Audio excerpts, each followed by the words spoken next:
Hello and a very warm welcome to Brand Equity with me, Sonali, Krishna. Lots has transpired in the last 3 years, and just as humanity begins to feel normal again, tremors are being felt. This time, the fear is not COVID, but the state of the global economy. The beginning of 2022 began on a joyous note, with the industry sensing a mega bounce back and hopes of boom and celebration taking center stage. Cut to October 2022, and that feeling of optimism has taken a backseat, with leaders across the world and across industries tightening their belts as they hear warning signals of a global recession.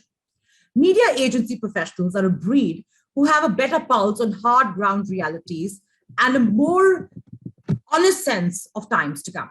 Hence, I took the opportunity to invite 3 industry leaders to get a sense of what we're seeing today in India, as well as globally, in terms of consumer and client confidence, a report card on the ongoing festive season, a little crystal gazing on what 2023 has in store for us. So without further ado, let me introduce to you my panel.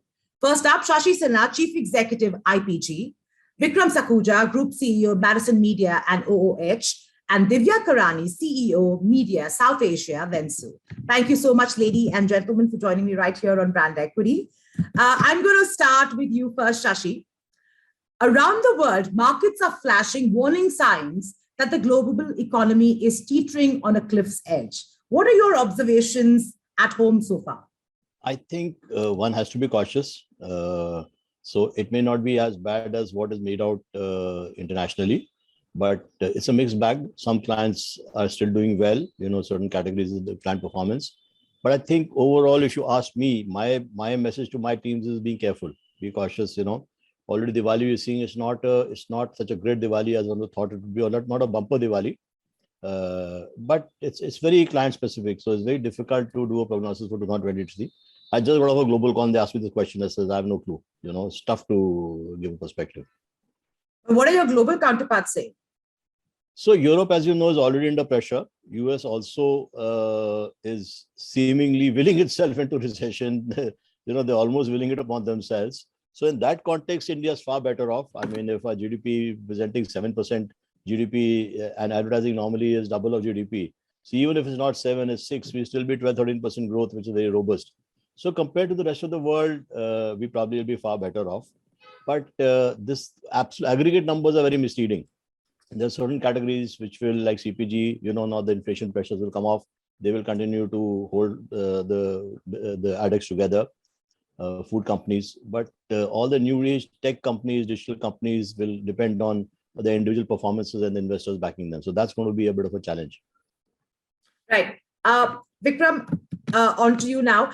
With inflation, war, chinks in the supply chain, wages not keeping up, what is your sense? How are you sensing consumers pulling back?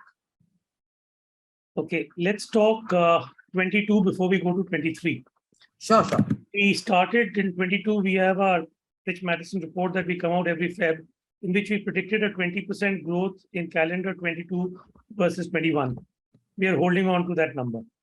The first half of the year, which is Jan-June, actually grew about 60% versus a relatively smaller base 21, and that's pretty much stayed there.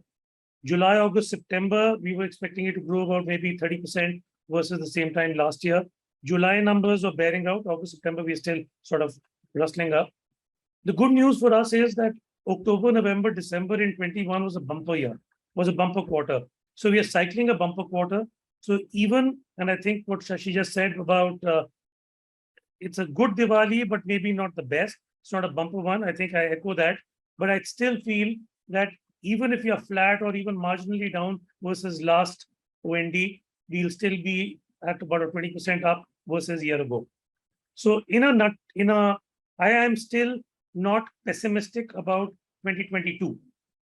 Now, if you're talking about 23, and I mean, most of 2022 is over, right? We just got a quarter left. So I'm pretty confident that we'll close calendar 22 pretty well.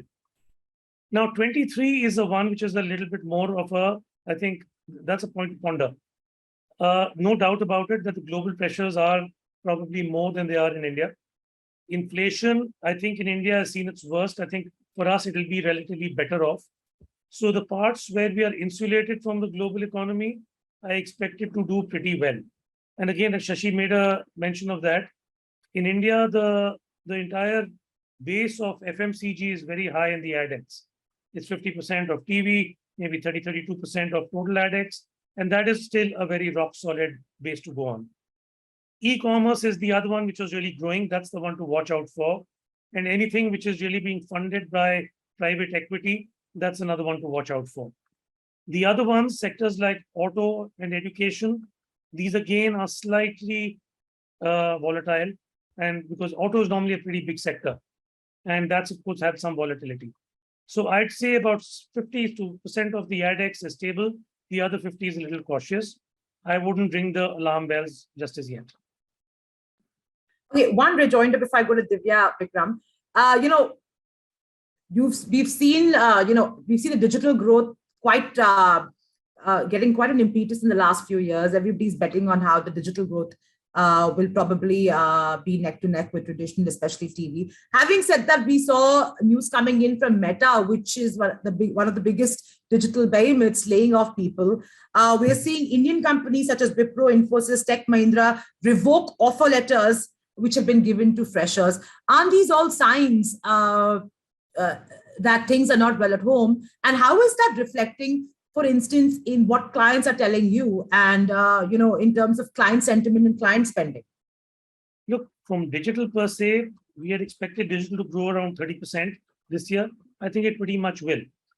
But will Google and Facebook grow by the same amount? Maybe not. The point out here is that finally we are getting a pretty decent competition to these two big giants. Amazon, and Shashi can tell you much more about that. The entire Amazon DSP and their entire marketplace is a huge sort of source of is a big supply of advertising, a lot of money going there. The entire OTT is picking up slowly but surely.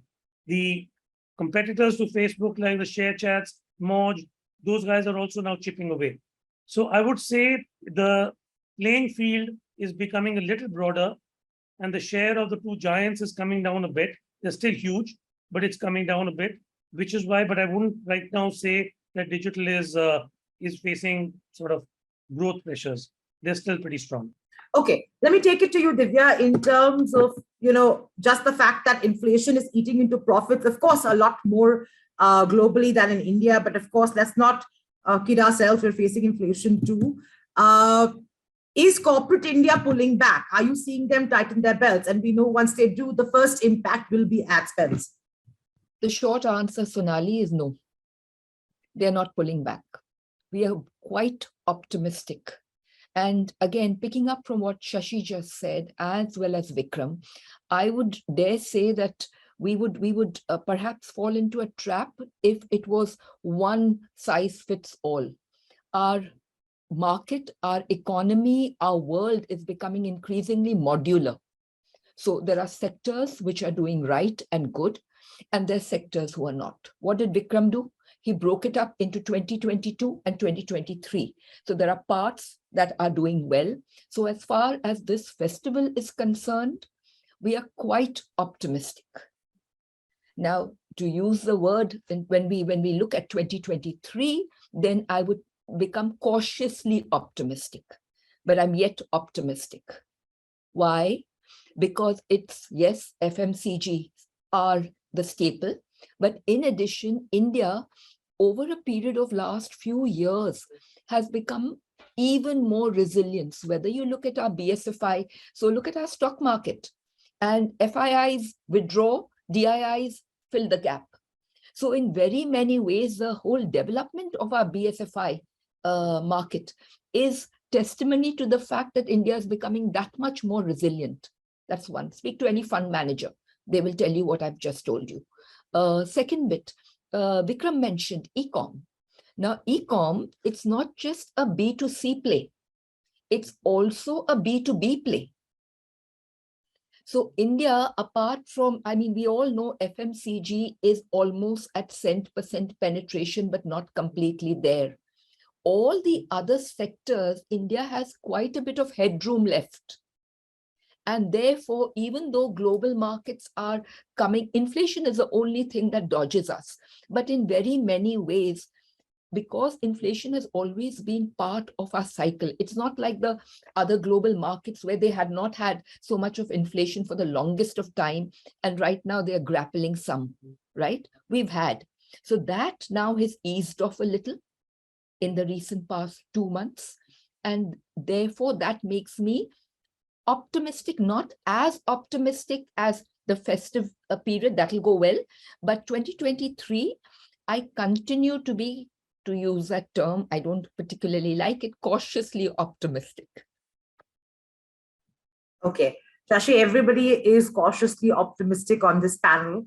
I'm going to ask you about, if we compare these figures, let's first take the festive season for 2022 and how it's panning out, and juxtapose it to 2019. Are we at the same levels? Difficult to say. But firstly, I never use the word cautiously optimistic. I use the word cautious, so. Okay, fine. So to answer your question, you see, it's as, to use Divya's word, it's very modular. So I can't read just now.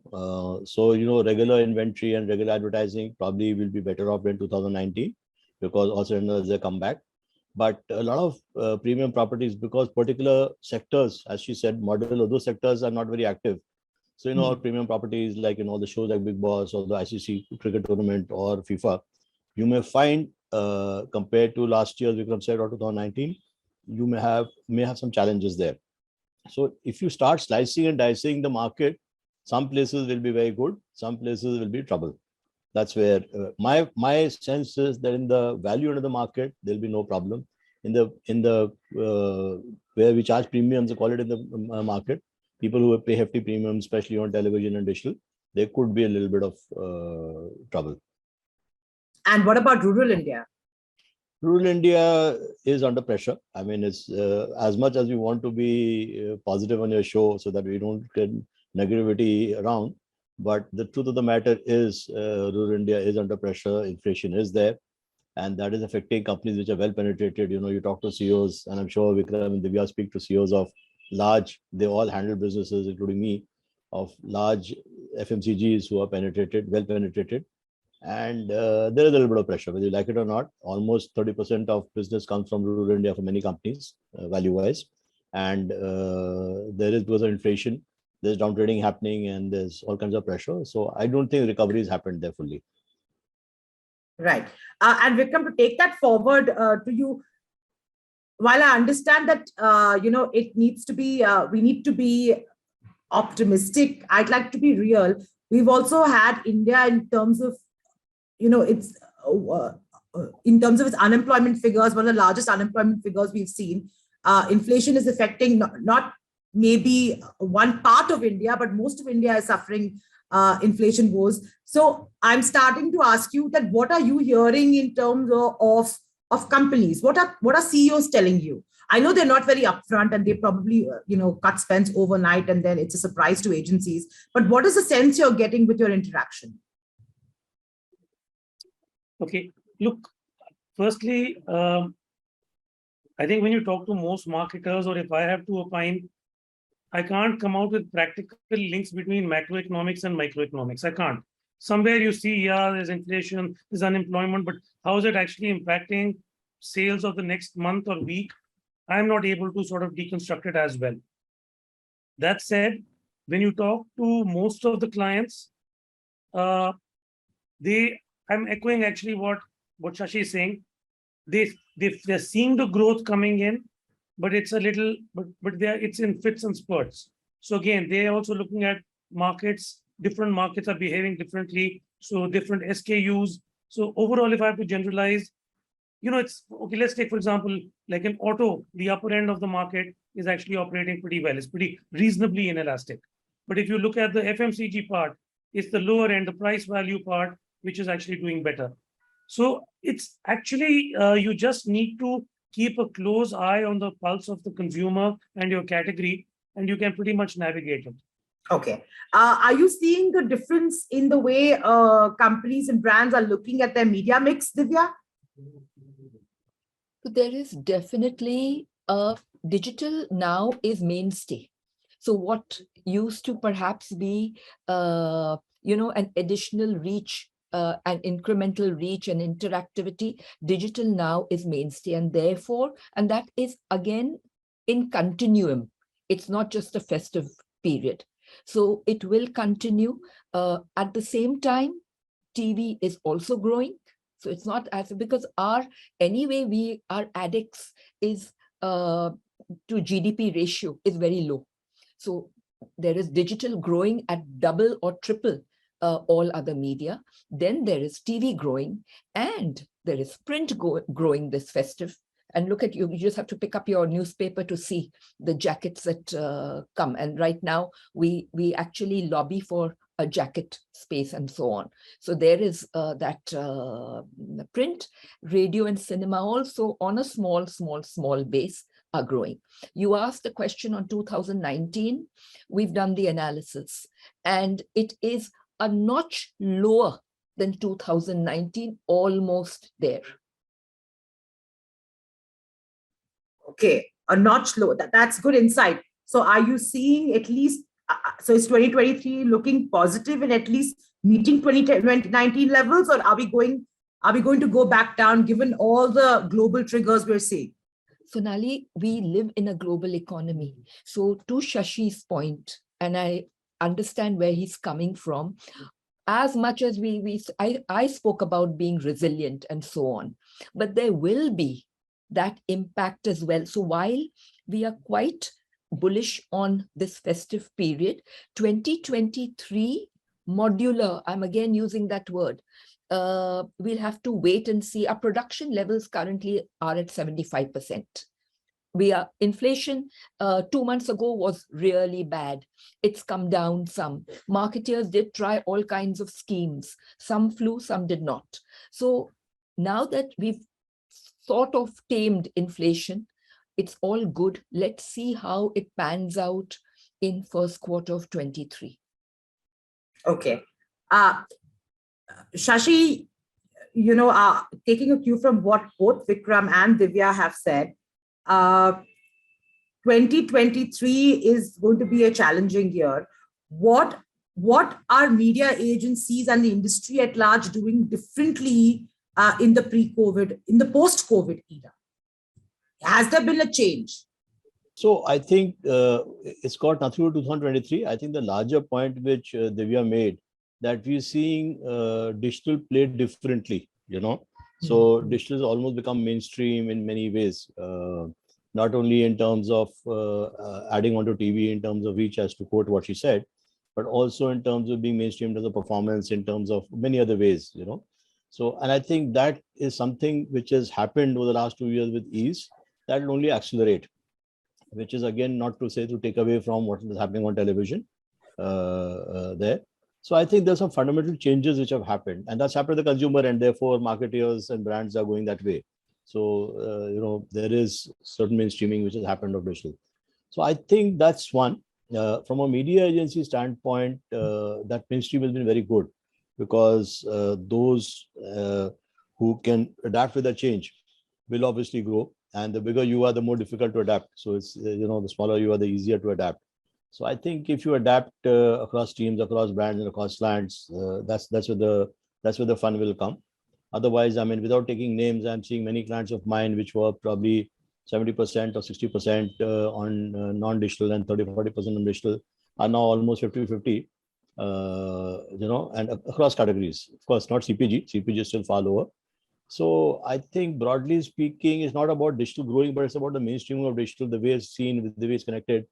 And I think media agencies who get it, I think most agencies will get it, but that's the future. And that's what your tools, your techniques, and all that will come with that.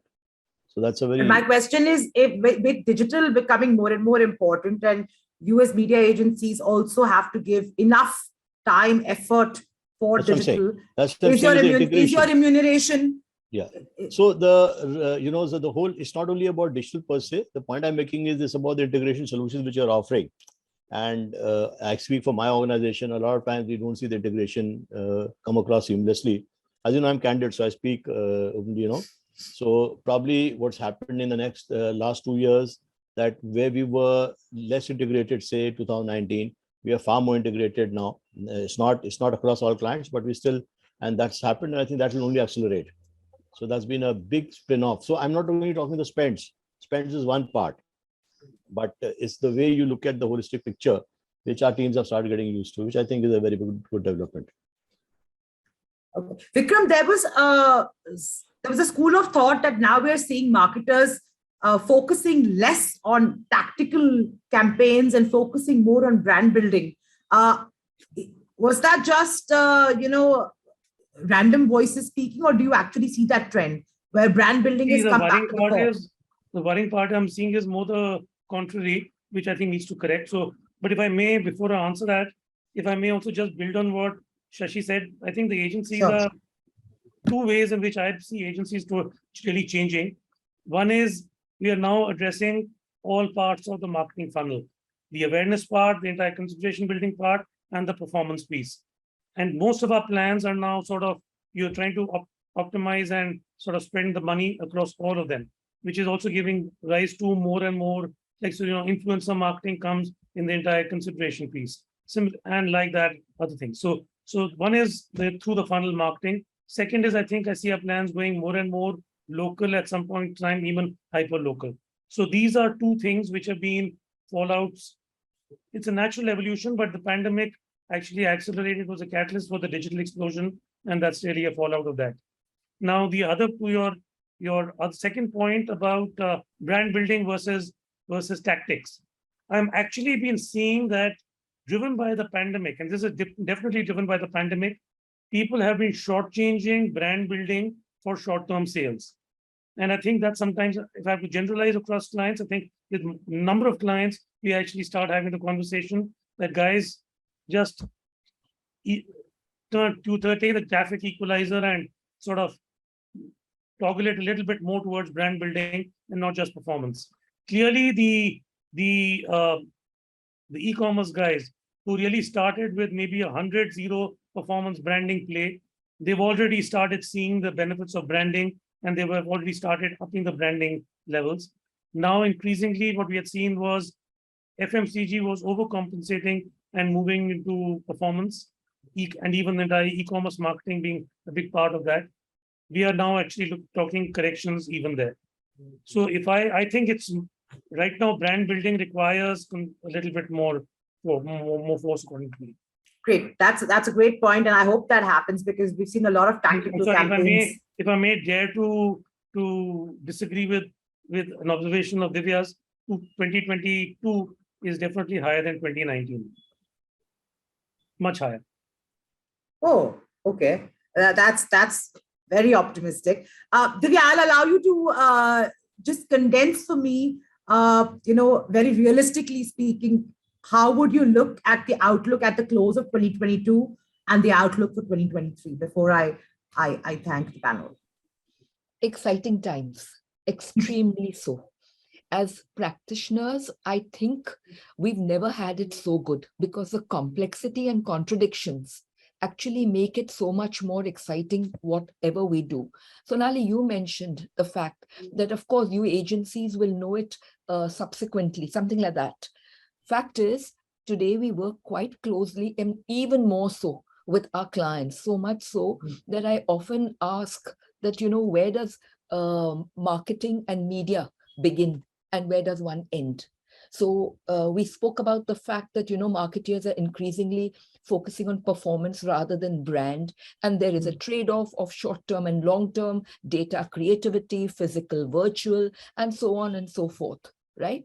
But in that, we practitioners sometimes, quite often, are guilty of putting things in silos. Look at the question and the discussion today also, digital, offline, online, and Shashi picked up that integrated thing.